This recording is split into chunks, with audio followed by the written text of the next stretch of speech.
diante do Senhor a tua necessidade, para que você possa também ouvir aquilo que Deus tem a falar ao seu coração, e você possa estar com o coração tranquilo na presença de Deus. Como o apóstolo Paulo nos ensina,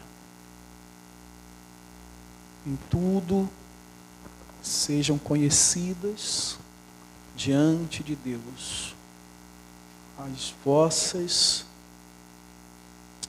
não fiquem preocupados com coisa alguma, mas em tudo sejam conhecidos diante de Deus os pedidos de vocês, pela oração e pela súplica, com ações de graças, e a paz de Deus que excede todo entendimento, guardará o coração e a mente de vocês em Cristo Jesus, nosso Senhor. Apresenta Ele. Presente seu Senhor.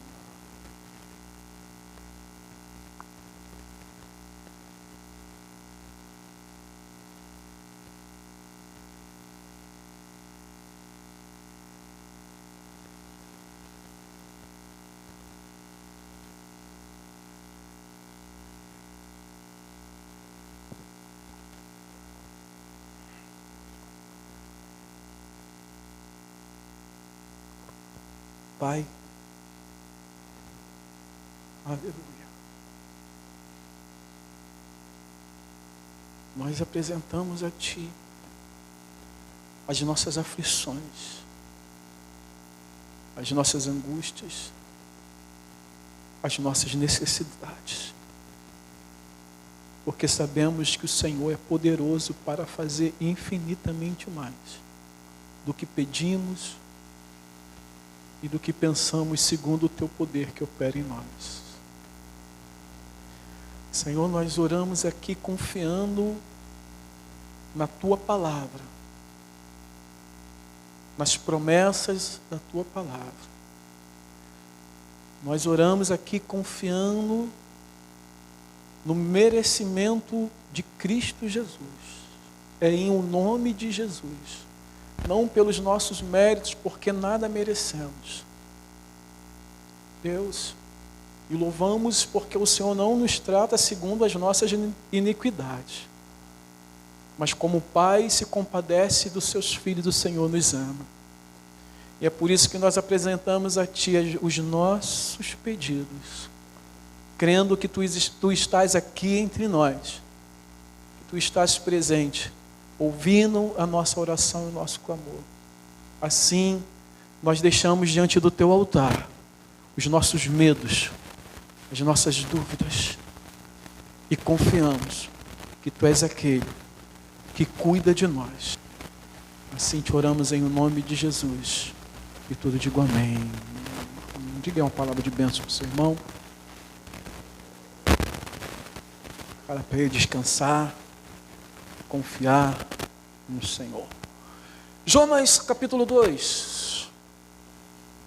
O tema da mensagem é a oração de Jonas.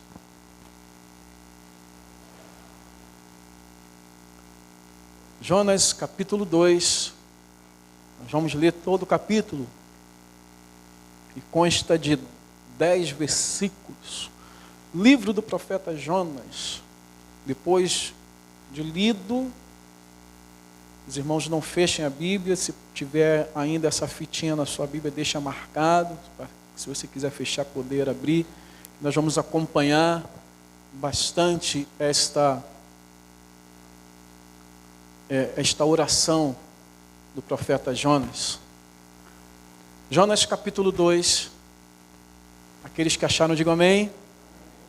Mesmo assentados, mas em reverência à santa palavra de Deus, estarei lendo, os irmãos acompanhando, que diz assim: Então Jonas do ventre do peixe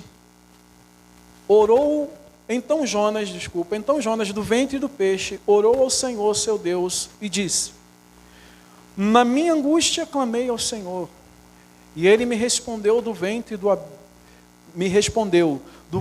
abismo gritei, e Tu ouviste a minha voz.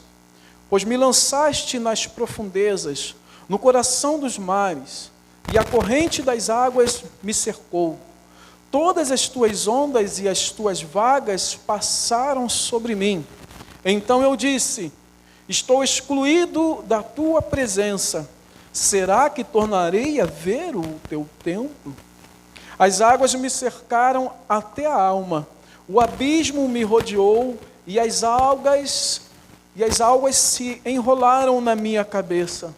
Desci até os fundamentos dos montes, desci até a terra cujos ferrolhos se fecharam atrás de mim para sempre. Tu, porém, fizeste a minha vida subir da sepultura, ó Senhor meu Deus. Quando dentro de mim desfalecia a minha alma, eu me lembrei do Senhor, e subiu a ti a minha oração no seu santo templo. Os que adoram ídolos vãos abandonam aquele que lhes é misericordioso. Mas com a voz do agradecimento eu te oferecerei sacrifício. O que prometi, cumprirei. Todos, ao Senhor pertence a salvação.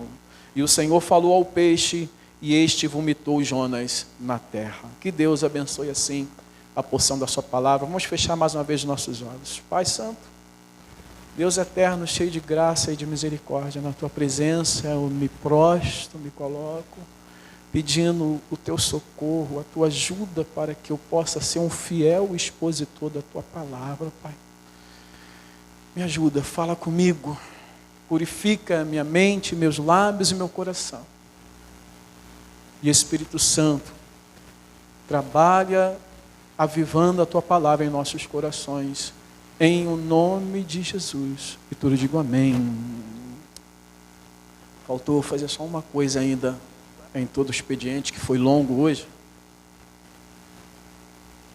Homens de Deus, cumprimenta a irmã que está do seu lado e fala para ela: feliz dia da mulher, parabéns pelo dia de hoje. Isso, parabéns, minhas irmãs. E você, homem,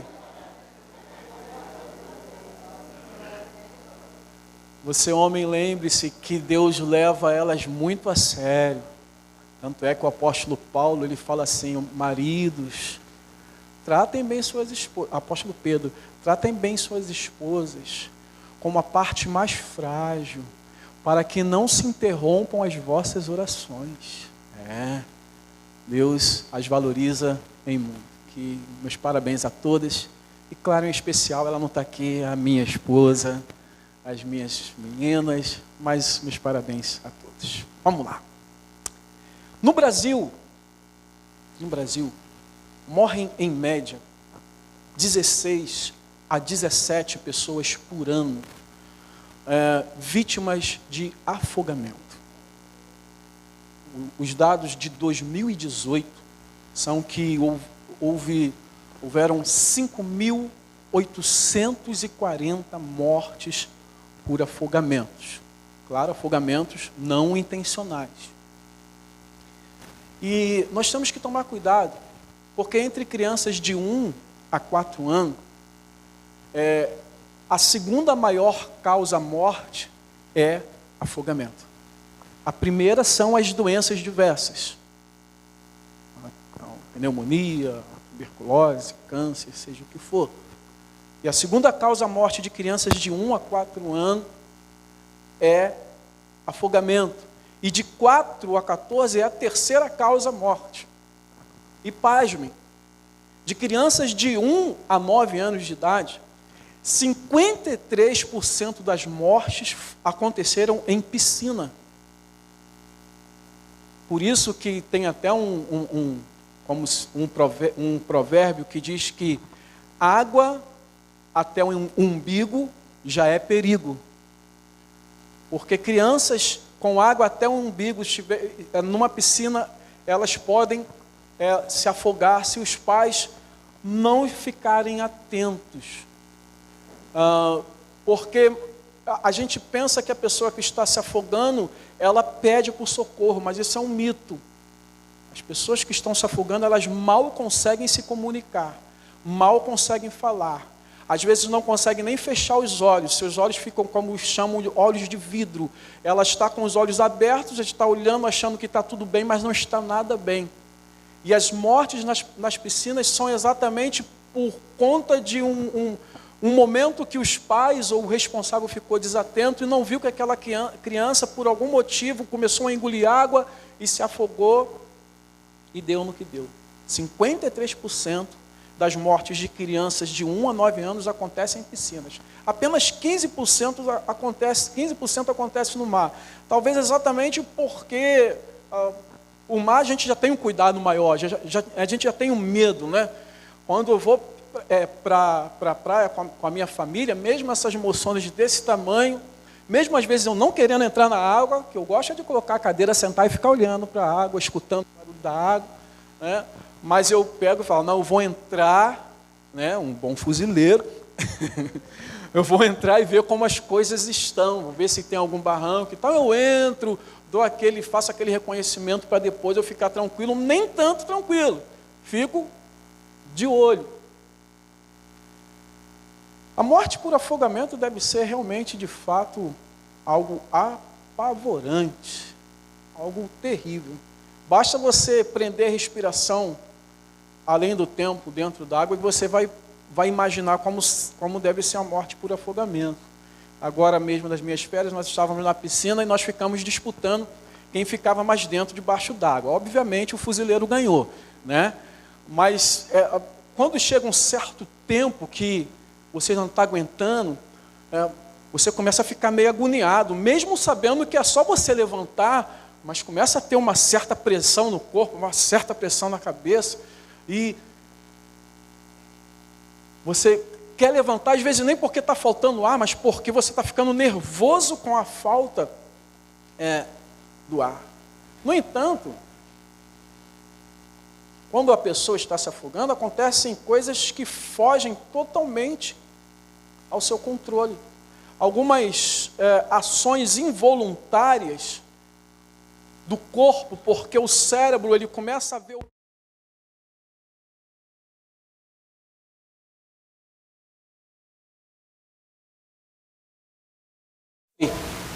E muitas vezes quando a laringe abre, você já está no afogamento, está debaixo d'água. Aí o que acontece? Você involuntariamente também, você respira, mas você não somente respira, você respira e aspira e engole, quer dizer, você aspira e engole. Você engole água que vai para o pulmão, para o estômago, mas vai também para o pulmão. O pulmão fica encharcado e uma vez que o pulmão está encharcado, ele deixa de fazer a troca de gases, ou seja, ele deixa de transformar o oxigênio em gás carbônico. Ele deixa de fazer essa troca e ele deixa de oxigenar o cérebro. No que ele deixa de oxigenar o cérebro, o que acontece? Nós sabemos o que está acontecendo com Jonas. Jonas recebeu uma ordem para ir para Nínive e ele foi para Tarsis. Foi para o lado contrário da onde Deus o mandou, ele desobedeceu a ordem de Deus, ele pegou o caminho contrário, ele tentou fugir da presença de Deus, mas Deus achou Jonas. E eu falo isso como se Deus em algum momento tenha o perdido, mas em momento nenhum Deus perdeu Jonas. E quando Jonas está no mar, Deus manda a tempestade, e ali Jonas, como nós aprendemos domingo passado, ele teve que aprender que Deus é onipresente, que Ele está em todo lugar, até mesmo quando estamos em desobediência, Deus está por perto, Deus está nos acompanhando, Deus está nos olhando. Ele teve que aprender que Deus é soberano, que a vontade dEle vai ser feita, nem que para isso Ele tenha que mandar uma tempestade. Ele teve que aprender que Deus reina, porque em um momento que Jonas acorda, ele vê que tudo aquilo que está acontecendo é por sua causa, é por causa da sua desobediência. E os homens, os marinheiros perguntam a ele, o que nós devemos fazer para acabar com isso, homem? E Jonas fala, olha, me joguem no mar, porque essa tempestade é por minha causa. Os homens ainda tentam se salvar, ainda forçam a barra, mas quanto mais eles tentavam salvar a si mesmos, mais a tempestade aumentava, então eles resolvem com muito medo e temor a Deus, eles resolvem pegar Jonas e lançar no mar. E como está no versículo 17 do capítulo 1, diz que uma vez que Jonas foi lançado ao mar, o Senhor ordenou que um grande peixe engolisse a Jonas. E Jonas esteve 3 dias e 3 noites no ventre do peixe. O que não atentamos, porém, é que quando Jonas cai na água, antes que o peixe o engolisse, Jonas estava morrendo afogado. Jonas estava se afogando. A gente olha o texto e a gente pensa que Jonas foi igual uma pescaria fácil. Quem já pescou aqui? Quem já pescou e jogou assim a isca e o peixe na mesma hora? Alguém teve essa sorte? Com Jonas não foi assim. Jonas não foi jogado e o peixe já estava lá com a boca aberta, como a gente costuma ver, como eu coloquei até no slide, eu coloquei uma imagem de um peixão assim, Jonas caindo. Não! Jonas passou pelo processo de afogamento e um processo que estava levando ele à morte. Não haveria solução para Jonas. Como você sabe disso, pastor? Não tem nada escrito aí. Tem sim. Se nós lermos atentamente a oração que Jonas fez dentro do peixe, porque essa é a oração que Jonas fez dentro do peixe. Se nós lermos atentamente, nós vamos ver que essa não foi a única oração de Jonas. Mas essa oração dentro do peixe foi uma oração de agradecimento, a resposta de uma oração que Jonas fez quando ele estava se afogando. E por assim dizer, nós já podemos concluir que o peixe, ele foi enviado para engolir Jonas, para salvar Jonas, em resposta ao clamor do profeta. Será, pastor? Vamos ver a oração? Vamos acompanhar?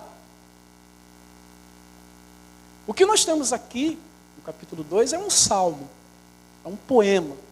Ele não está no livro dos salmos, mas é um salmo, é uma oração em forma de poema. E é interessante que algumas características aqui, nessa oração de Jonas, como nós encontramos em outros salmos. Veja no versículo 2, que diz assim, e disse, vocês podem ler, por favor? Na minha angústia.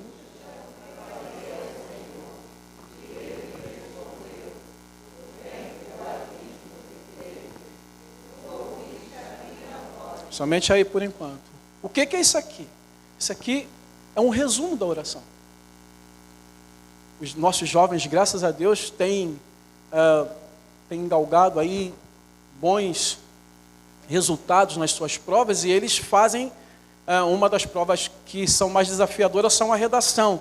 E na redação você tem a primeira parte, que é a introdução. E a introdução é um resumo daquilo que você vai expor depois. Tem uma outra palavra. Dissertar, argumentar, desenvolver. Aqui esse primeiro versículo funciona dessa forma. Ou seja, veja aqui comigo. Na minha angústia, ou seja, Jonas já está falando que ele estava angustiado. E na sua angústia, o que ele fez? Ele clamou ao Senhor. E o que aconteceu? O Senhor respondeu. E agora, nos próximos versículos, Jonas vai mostrar como isso aconteceu, qual era a sua angústia, como ele clamou e como Deus o respondeu. Então veja que nos versos 3 a 6, há um relato dessa angústia de Jonas. E é um relato da situação em que ele estava quando clamou. E é muito interessante nós olharmos que Jonas está orando dentro do peixe, e dentro do peixe ele está falando que ele clamou. Ele não falou, eu clamam ao Senhor não é algo presente, mas ele está falando de algo que ele já havia feito anteriormente. Vamos acompanhar.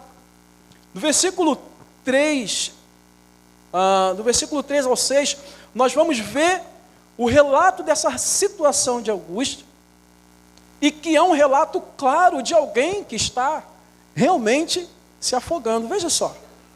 Pois me lançaste nas profundezas. Dá uma pausa aí antes de eu continuar. Olha aqui para mim. Jonas falou o quê? Pois me lançastes. Isso é um adendo, é um parênteses aqui para nós entendermos a visão, como Jonas está crescendo na sua visão a respeito de Deus. Pois me lançaste. Ele está falando que quem lançou ele? Deus o lançou nas profundezas dos mares. Mas veja só no capítulo 1, versículo 15. Em seguida, os marinheiros pegaram Jonas e Quem lançou Jonas no mar? Foi Deus ou foi os marinheiros? Aqui está escrito que foi os marinheiros, mas Jonas falou que quem foi que lançou? Foi Deus. Jonas já está entendendo. Tudo que está acontecendo na vida dele é a mão de Deus. É por isso que em Provérbios, o sábio fala: reconhece o Senhor em todos os seus caminhos e Ele endireitará as tuas veredas. Mas vamos voltar ao afogamento de Jonas. Versículo 3. Pois me lançaste nas profundezas, no coração dos mares, e a corrente das águas me cercou. Todas as suas ondas e as tuas vagas passaram sobre mim. Então eu disse: estou excluído da tua presença. Será que tornarei a ver o teu santo templo? Para por aí um pouquinho. Veja que, ainda aqui, amados, sim, alguns salmistas usavam esse linguajar de afogamento, de situação difícil nos mares, para, alegoricamente, metaforicamente, para mostrar como estava a sua vida, a sua situação caótica. Mas entenda, Jonas está fazendo essa oração e ele foi lançado no mar. Então não há por que nós não vermos isso de uma forma literal, ainda que esteja sendo escrito através de um poema. Veja, as correntes das águas me cercaram, as suas ondas e as suas vagas. O que são as vagas? É aquele balançar no alto mar, que não são exatamente ondas, mas é quando o mar está de uma certa forma agitado, embora a tempestade havia cessado. Mas quem já andou em alto mar sabe como é que é essa maré em dias normais. Eu lembro ainda, na minha época de soldado, quando eu estive em alto mar, e eu pensei que eu ia ter que descer para as embarcações pequenas, e eu fiquei sinceramente com medo. Eu falei: meu Deus do céu, o negócio aqui é sério. Alexandre que o diga, que já pegou o Atlântico mesmo, né? Então, imagina, se um navio daquele tamanho é como uma caixa de fósforo no mar, imagina uma pessoa sendo lançada no mar. E nós vemos no versículo 4, o quê? Que Jonas ele já está começando a perder as esperanças de salvamento. Ele já está assim pensando: olha, eu estou excluído da sua presença. Será que eu ainda vou tornar a ver o templo do Senhor? Ou seja, será que eu vou me salvar? Será que eu vou conseguir voltar a estar num lugar de adoração? E os versículos continuam. Versículos 5 e 6. As águas me cercaram até a alma, o abismo me rodeou, e as águas se enrolaram, as algas. O que é alga? São as plantas marinhas. As algas se enrolaram na minha cabeça. Desci até os fundamentos dos montes, desci até a terra, cujo ferrolhos se fecharam atrás de mim para sempre. Tu, porém, me fizeste subir da sepultura, ó Senhor, meu Deus. Veja que mais um pouquinho nesse resumo, que aqui é mais um pequeno resumo da história, ele se considera uma pessoa que já está morta. uma pessoa que não há mais solução de vida. Porque pensa, amados, é pouco provável que Jonas soubesse nadar, e ele foi lançado em alto mar, e todas as coisas que acontecem com alguém que está se afogando, está sendo narrada aqui, alguém que está submergindo. As esperanças começam a se perder, como daquela menina se perdeu. Não sei se Edilson chegou a esse ponto de pensar, vai dar ruim, vou morrer. Chegou a esse ponto, Edilson? Perdeu a consciência, então perdeu. Porque nem sempre dá tempo de você pensar em alguma coisa, que às vezes realmente você perde a consciência, você não consegue nem pensar em nada. Então nós vemos o profeta dessa forma, e foi exatamente nesse momento, em que ele perdia toda a esperança de salvamento, que ele se lembrou do Senhor. Veja no versículo 7. Quando dentro de mim desfalecia a minha alma, vocês? E o que aconteceu? E subiu a ti a minha oração no seu santo templo. Ou seja, foi quando eu perdi as esperanças, quando eu estava nessa angústia, quando eu estava perdendo as forças, quando eu estava a ponto de morrer, eu lembrei do Senhor. E subiu a Ele a minha oração. Que oração foi essa, pastor? A oração do versículo 2.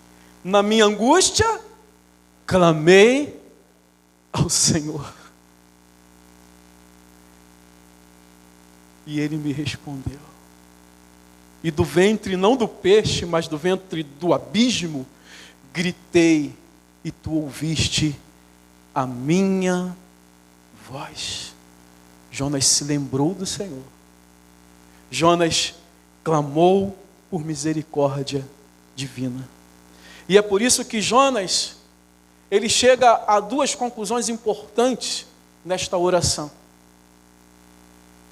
Ele chega à conclusão de que abandonar a Deus é abandonar o único que pode agir de misericórdia conosco e nos salvar. Veja só o que ele diz.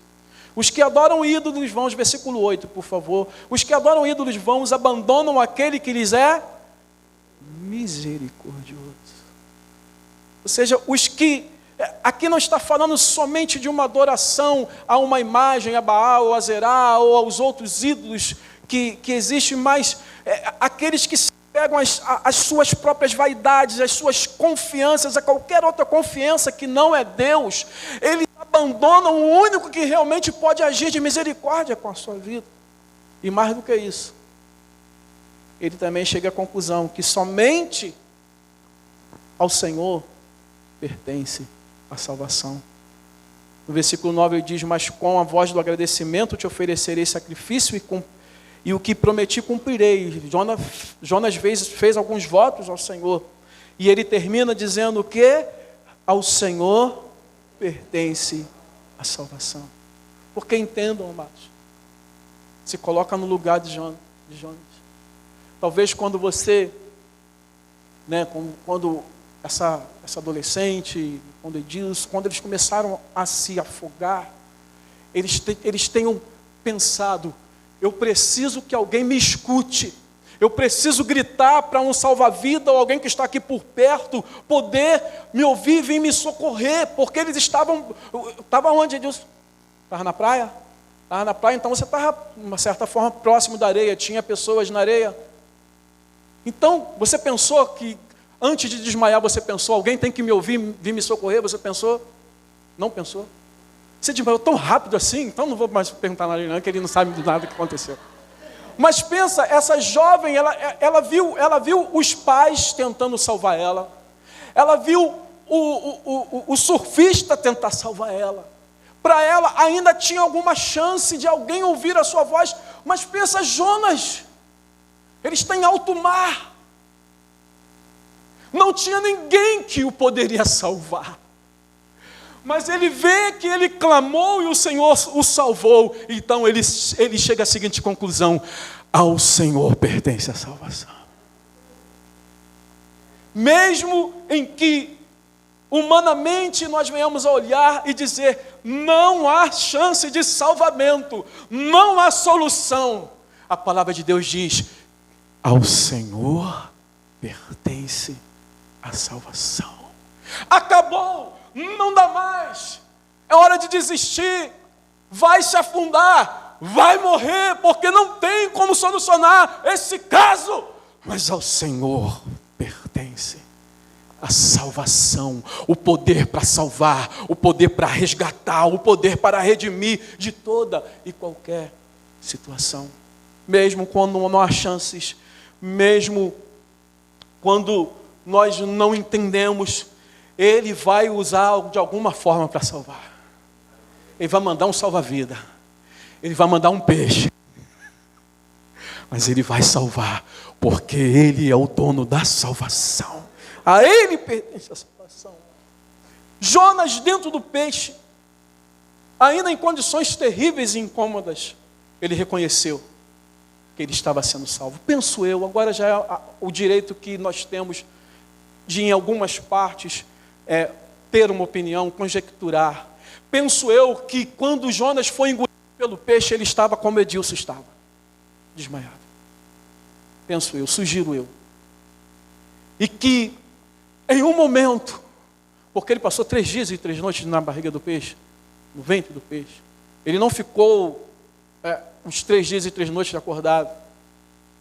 Ele desmaiou, ele em algum momento dormiu, ele em algum momento desmaiou, e é bem provável que dentro da situação aqui ele tenha desmaiado. Então penso eu que em um momento Jonas pensou que iria morrer, mas de repente ele acorda e ele não entende aquilo que está acontecendo, mas ele reconhece uma coisa: eu ainda estou vivo, o Senhor me salvou.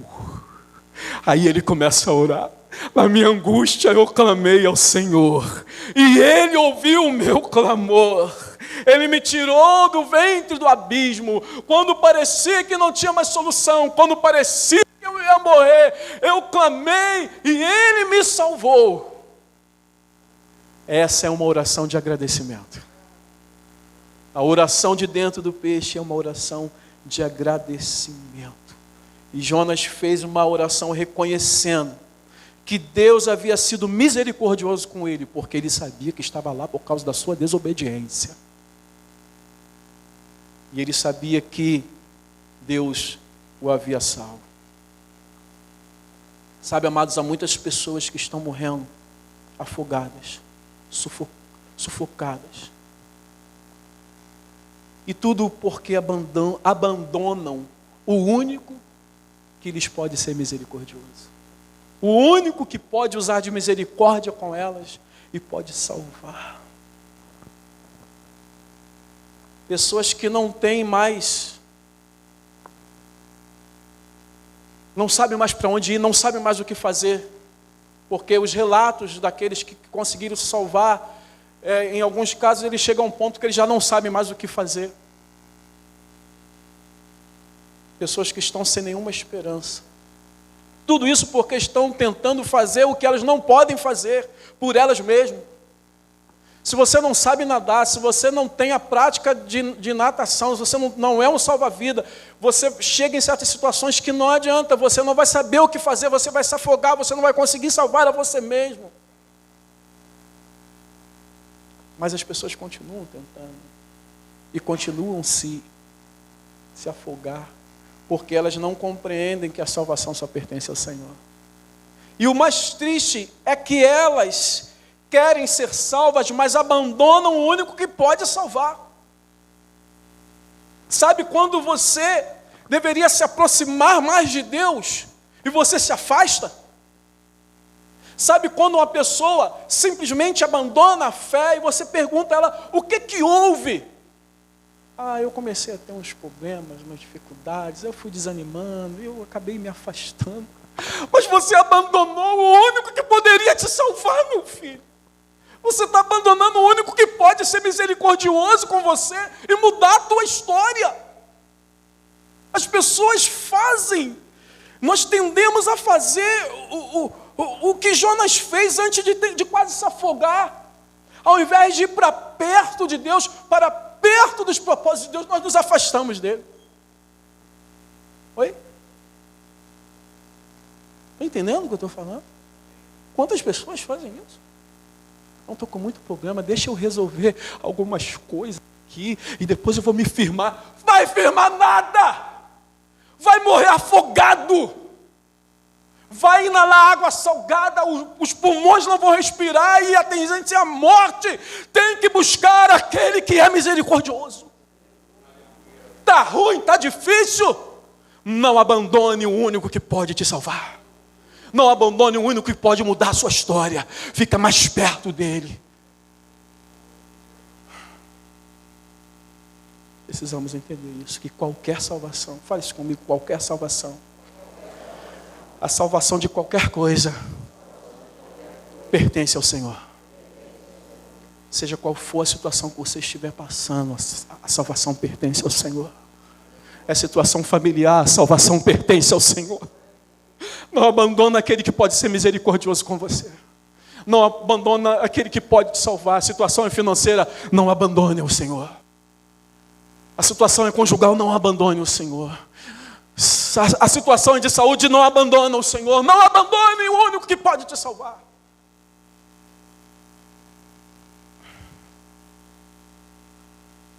No Salmo 3, Davi disse isso quando estava fugindo de Absalão.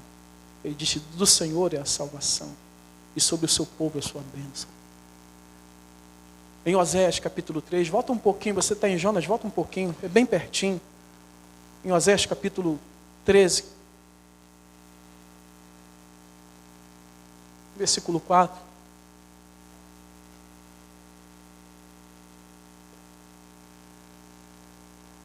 Aí você fica em Oséias, que eu vou depois para outros textos bem pertinho. Oséias, só você voltar um pouco. Capítulo 13, se quiser pode colocar aí no Data Show, tá? Mas a gente vai procurando aqui também. Oséias capítulo 13, versículo 4, diz assim. Estamos aí, amém? Mas eu sou, capítulo 13, versículo 4, de Oséias, do profeta Oséias. Mas eu sou o Senhor seu Deus, desde a terra do Egito. Portanto vocês, olha só, portanto vocês não conhecerão outro Deus além de mim. Por quê? Porque não há Salvador a não ser eu, diz o Senhor. Não há outro Salvador. Não, eu vou fazer isso para as coisas melhorarem. Não há outro Salvador. Você não vai conhecer, sabe por que você não vai conhecer outro Salvador? Porque não existe outro Salvador. Só ao Senhor pertence a salvação. Ao Senhor pertence toda salvação. Ao Senhor pertence a salvação, e eu já estou chegando ao final da maior catástrofe que está para acontecer na face da terra. Nós estamos caminhando para a pior das catástrofes que já aconteceram em toda a terra. Porque o dia do Senhor, ele vai chegar. E o dia do Senhor é um dia de grande glória. É um dia que nós não conseguimos imaginar. Estava visitando o Bené Isaura essa semana, e eu não lembro o porquê nós entramos no assunto de novos céus e nova terra, e a gente começou a conversar um pouco, e aí a gente falou assim, realmente, não dá para imaginar. Eu falei, não tem como imaginar a glória que nos espera. Mas eu quero dizer que também não dá para imaginar o horror que vai acontecer naquele dia. Será terrível. Veja o que Joel fala. Passa um pouquinho, Oséias, lá o próximo livro, por isso que eu falei para você ficar em Oséias. Joel, capítulo 2, versículo 11. Pode colocar nesses textos aí. Joel, capítulo 2, versículo 11 diz. Estamos aí? O Senhor levanta a voz diante do seu exército, porque o seu arraial é enorme, e quem executa as suas ordens é poderoso. Juntos. Sim, grande e muito terrível é o dia do Senhor. Quem poderá suportá-lo? Terrível. Como assim terrível, pastor? Apocalipse. Capítulo 6.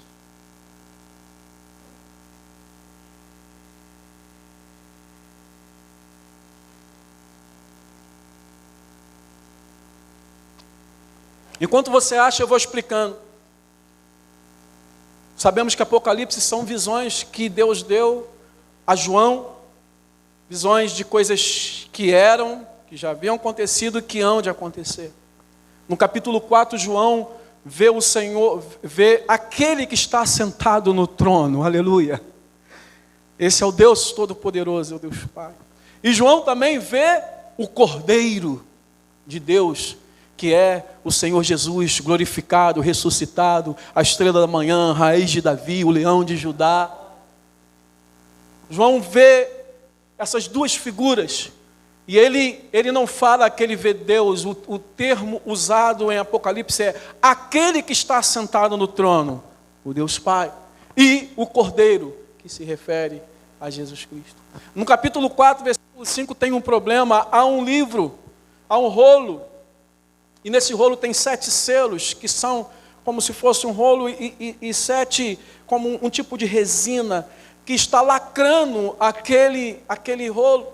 E naquele rolo, naquele livro, estão os juízos de Deus. João chora porque ninguém era digno de abrir o livro, até que aparece aquele único que é digno de abrir o livro, que é o Cordeiro de Deus, aquele que tira o pecado do mundo.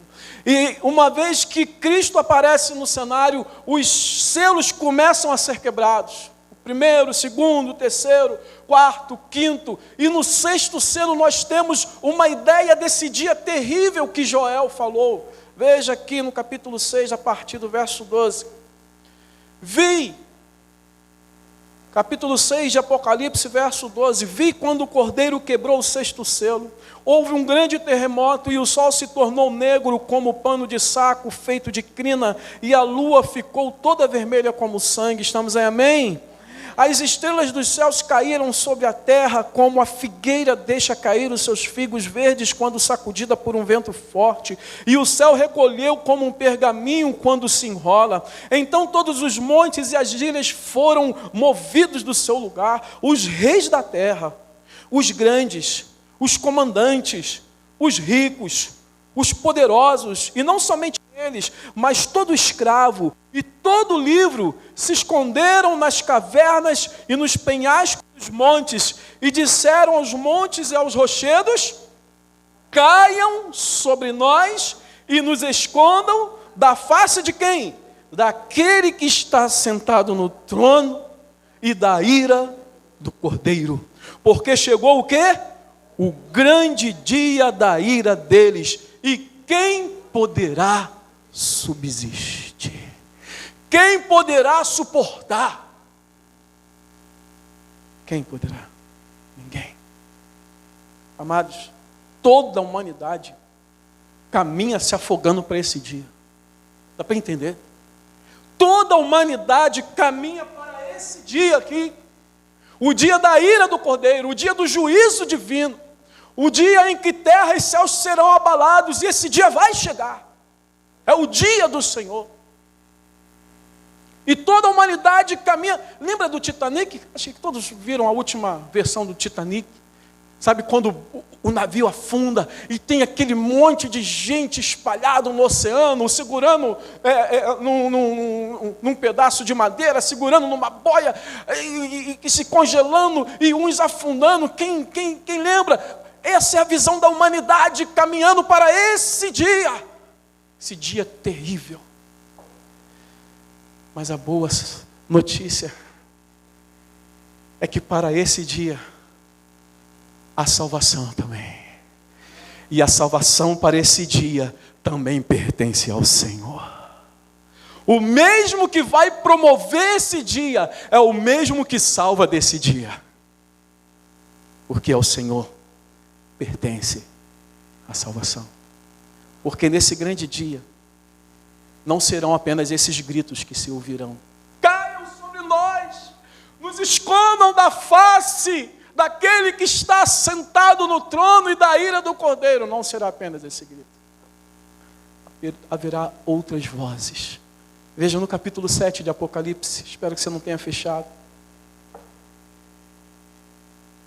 Eu não vou poder explicar muito, mas veja a partir do verso 9, uma outra visão que João também tem. Depois destas coisas, estamos aí, amém? Vi e eis grande multidão que ninguém podia contar, de todas as nações, tribos, povos e línguas, em pé diante do trono e diante do Cordeiro, vestidos de vestes brancas, com ramos de palmeiras nas mãos, e clamavam com voz forte, dizendo, vocês, ao nosso Deus, que está sentado no trono, e ao Cordeiro pertence a salvação. Aleluia. A salvação pertence a Ele. É Ele que pode nos salvar desse grande dia. Haverá um grande dia, sim, o dia do Senhor, em que muitos gritarão de agonia, enquanto outros rasgarão seus pulmões e a sua voz, exaltando aquele que vive para todo sempre. Estes são aqueles que hoje já adoram e já confessam que Jesus Cristo é Senhor para a glória de Deus Pai. Quantos já confessam o Senhor Jesus aqui? Então confesse com toda a força da sua voz, porque muitos gritarão outras coisas naquele dia, mas aqueles que hoje confessam naquele dia vão cantar esse cântico e não aquele outro, porque reconheceram que ao Senhor pertence a salvação. E a pergunta que deveria ser feita hoje é: o que fazermos para ser salvo? Lembra quando Pedro dá o seu discurso? A primeira mensagem evangelística narrada na Bíblia, depois da morte de Cristo.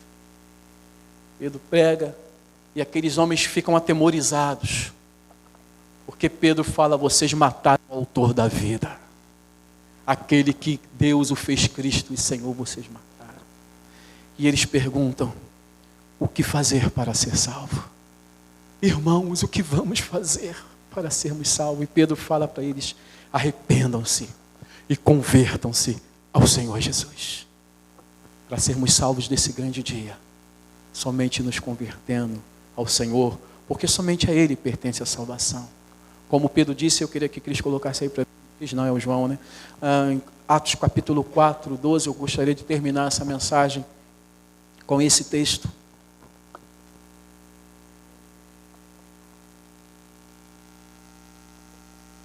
Vamos ler juntos? Está ali no Data Show. E não há salvação em nenhum outro, porque debaixo do céu não existe nenhum outro nome dado entre os homens, pelo qual importa que sejamos salvos. Esse nome é Jesus. A Ele honra, glória, louvor e exaltação para sempre, porque a Ele pertence a salvação. E se tem alguém aqui precisando de salvação, eu quero dizer que o Salvador está aqui entre nós, para nos salvar, para nos redimir. A Ele toda a glória, e toda a honra, e toda a exaltação. Fechemos nossos olhos.